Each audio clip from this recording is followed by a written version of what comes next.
The traditional way of doing evaluation is to test at the beginning of a project and then to test at the end of a project and to see whether your intervention has created any change. But for us, because we were using participatory approaches, because we were using co-collaboration, we felt it was important to evaluate in an ongoing way.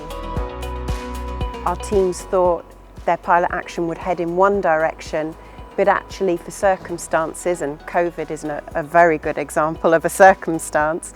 their pilot action had to head in another direction. So that we feel has created quite a rich understanding of the change and transition within each pilot action team.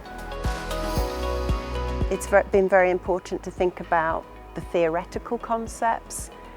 care and compassion, the whole child approach, the bottom-up approach, and how those can be related to the actual actions and activities that people have undertaken.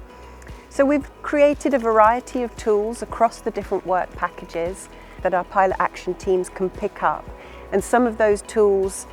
like our activity logs, are being done by all the pilot actions. But there are also tools being created locally in order to recognise that there are national differences in what data needs to be collected and how it needs to be collected. So we have a variety of different tools that cover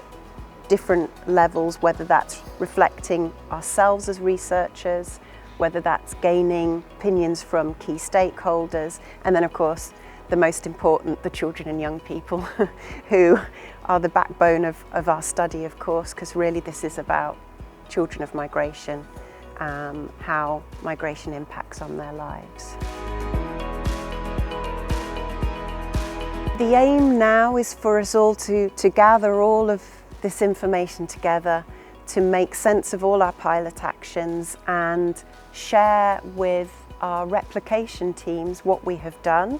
so that they go away in their own countries and maybe reproduce, but also maybe reorganise their pilot actions to account for their local social and cultural context.